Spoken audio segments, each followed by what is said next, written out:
Welcome to Brilliantly British. My name is Lawrence and today I'm going to show you how to make an Italian-inspired dish that we Brits have put our own twist on. I'm going to show you how to make Spag-Bol, which is short for Spaghetti Bolognese, with garlic bread. Today's dish, Spaghetti Bolognese, is the second most popular home-cooked meal in the UK. And after a trip to Bologna, I realised that the dish which most Brits think of as traditionally Italian isn't traditionally Italian at all, especially when ingredients like Worcestershire sauce, Marmite and Cheddar cheese are involved. So, in that chair of yours, with a cup of tea in hand, with your feet up, sit back, relax and enjoy this episode. To make today's brilliantly British Spag-Bol, you will need the following ingredients in front of me here. You will need some chopped onion, some chopped carrot, chopped celery, some cloves of garlic. You will need some lard, some canned tomatoes, some dried chili, minced meat. You will need some cheddar, some Worcestershire sauce, Marmite, curry powder, smoked paprika, dried basil, some sea salt, some pasta, in this case spaghetti or linguine, and you will also need some homemade garlic bread. If you don't know how to make it, follow the link up there to learn how to.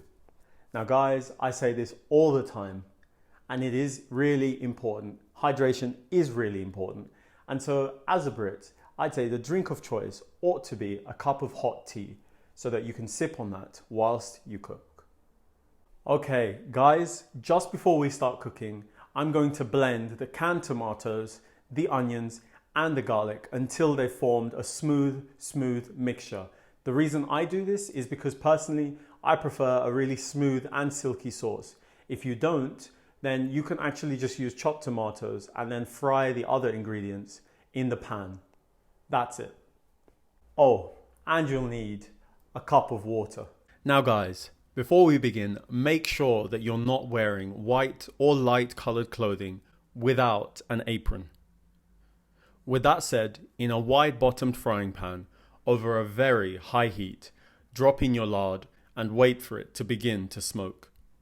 Once it does begin to smoke, still above a high heat, drop in the celery and fry just until it starts to brown. With the celery beginning to brown, with a lid ready, add a portion of the sauce. Stir quickly before covering with a lid.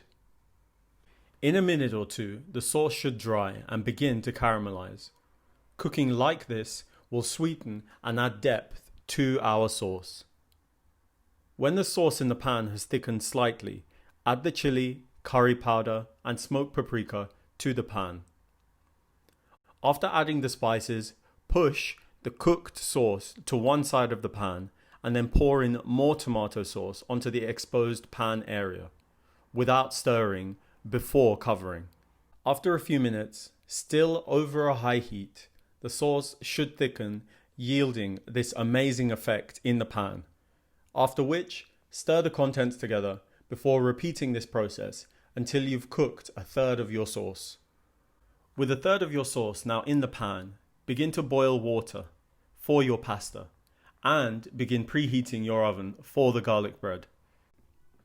Whilst continuing to cook your sauce, fill a pot with the boiled water over a medium heat.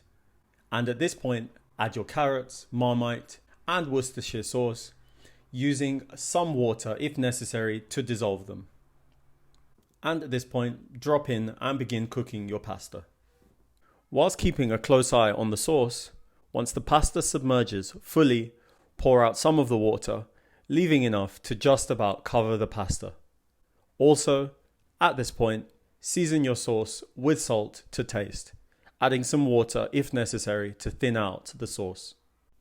Okay, I'm sure a few of you were wondering. Here it is, the mince.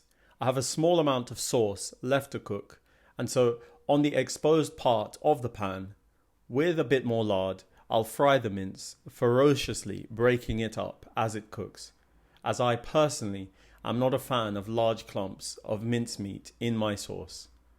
With the mince broken up, I'll leave it to fry, which gives me just enough time to pour out more water from my pot of pasta.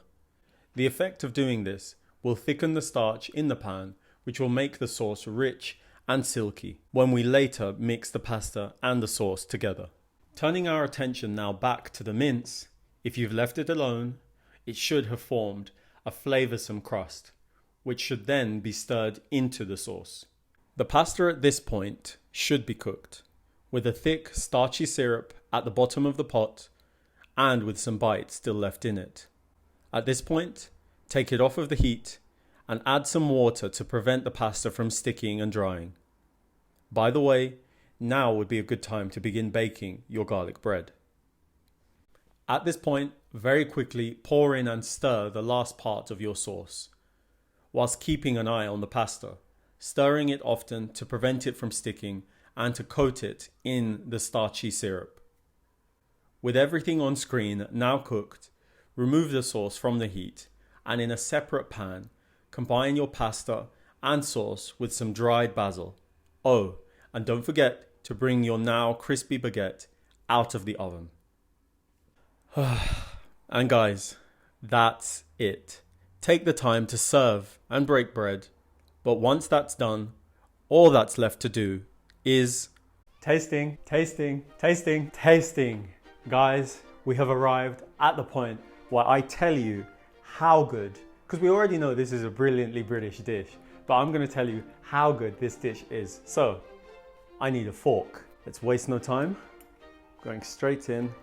All right, here goes. Oh yeah. Oh yeah. This is very, very, very good. Honestly, guys, this is so rich. The tomatoes have released all of their natural sweetness because of the way we've cooked them. Oh, the cheese, the cheddar cheese on top. You can taste that, and then the basil coming through. There's a little bit of heat, just a little bit, not too much. And then I'm gonna actually tell you how good the garlic bread is as well. So I'll break a piece off here, nice and buttery. Oh yeah, so good, so good, really, really good. It's buttery, soft and fluffy in the middle. The crunch, it has everything. Honestly, guys, please make this, please. Guys, thank you so much for allowing me to show you how to make this brilliantly British dish, Spag-Bol with garlic bread. Honestly, in my household, it's a family favorite, and if you go ahead and make it, which you really should, it'll be one in your household too.